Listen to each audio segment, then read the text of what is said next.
दिनै UPPL नि जोंनि बिबानगिरिफोरनि बेवहाय मोनसे जथुम्मा हांख्रायनाय जादों आरो बे जथुम्मानि गेजेरजों UPPL नि साननाय हनाय मावनाय दांनायनि सायाव फिन खेबसेबाव जोङो सावरायनो थाखाय बे हाबाफारिखौ लादों आरो बेवहाय दिनै बयबो रोखा जे 2015 मायथाइयाव UG ब्रह्म बिथां आथिखालनि मन्त्रि बिथाङा बै समाव UPPL खौ जोनोम होदोंमोन आरो गुबै थांखिया जाबाय बिटिआर ओनसोलाव जि मोनसे असान्तिनि थासारि बेखौ गोजान खालामनाय मानसिफोरखौ सिगि सुग खालामनानै थाखा फैसा होनानै मोनसे गाज्रि राजनिति जि खालामबाय थादोंमोन बेखौ गैया खालामनानै मोजां मोनसे थासारि दानाय आरो लोगोसे BTC ओनसोलाव दा बिटिआर जाबाय बे बिटिआर ओनसोलाव जेसेबांखिनि जाति जनगोष्ठी दङ गासैखौबो लानानै आवगायलांनाय आरो बर'नि जि जेंनाफोर बे जेंनाफोरखौ सुस्रांनो थाखाय मोनसे थांखि लानानै UPPL हान्जाखौ दादोंमोन आरो दिनै बे UPPL हान्जाया गोख्रों जाबाय राजखान्थि भाबै गोख्रों जानायजों लोगोसे जोंनि गुबुन गुबुन जि थांखिफोर बड'लेण्ड ओनसोलनि आइ आफा रायजो राजानि गेजेराव गाज्रि जि थासारि बेखौ फोजोबनानै मोजां थासारि लाबोनाय जौगानायनि थाखाय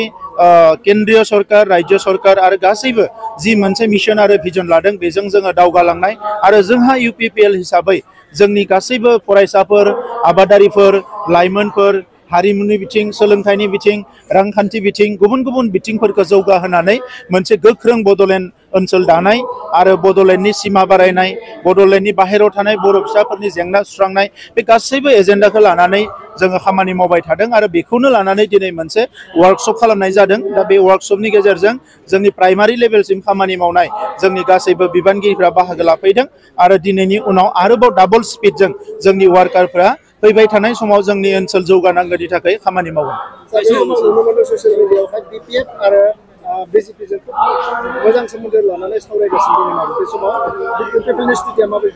जेबो जों मिथिया बे ससियेल मिडियानिसो ससियेल मिडियानि बियो BJP नि नङा बियो UPPL नि नङा बे SGP नि नङा रावनिबो नङा बे ससियेल मिडियानिसो गतिके ससियेल मिडियायाथ' बाथ्रा बुंनो हायो नाथाय ससियेल मिडियाया डिसिसन होनो हाया दा नंखायनो सोरबाया बुंदों बेबायदि बुंना मोजां मोनदों बेबायदि जेबो इनफरमेसन गैया जेबो रिपर्ट गैया गतिके BPF-आथ' हाग्रामा महिलारिया आगोलावनो बुंदों जाय पावाराव थागोन बेजोंनो थागोन आयारामा फैबाबो पावाराव थाग्राजों थागोन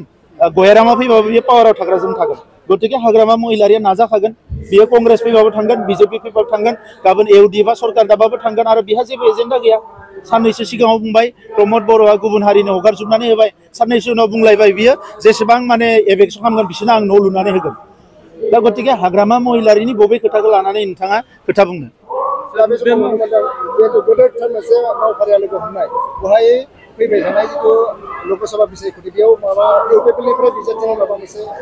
बेवहाय बिजाथिनि बाथ्रा रायलायनाय जानाय नङा बेयो कोर कमिटियाव रायलायनाय जागोन नाथाय जोंनि मावथि वार्कारफोरखौ लानानै दिनै वर्कशप खुंदों आरो बेनि गेजेरजोंनो जोंनि मावथि वार्कार दैदेनगिरि बयबो जों फिन खनसे जान्थि खाफ्रागोन जे बड'लेण्ड ओनसोलखौ जाहाथे जोङो मोजां थासारियाव दानो हायो जौगाहोनो हायो गोजोननि थासारिखौ अरायसम लाखिनो हायो आरो हारिनि जेंनाफोरखौ लासै लासैनो सुस्रांनायाव आरोबाव जों गोख्रोङै खामानि मावलांनो हायो स्पेशल टेटनिखौ दासिमबो होनाय जायाखै लोगोसे गंजि कलेज जागोन होनना बुंदों बे स्पेशल टेटनि जिखिनि जाबाय बिनि थाखाय SIU नांगोन SIU खौ जों नेबाय थादों आरो गुबुन मोनसेया जाहैबाय गंजि कलेजनि प्रसेसा अलमोस्ट जोबनाय फारसे फैबाय जोंहा मोनसे आरोबाव कनसालटेटिभ मिटिं दङ बेखौ खालामनायनि उनाव डिक्लेयार खालामगोन बिनि थाखायबो CSB खौ जोङो नेक्स्ट उइकनि गेजेराव डिक्लेयार होगोन बिनि उनाव प्रसेस लागोन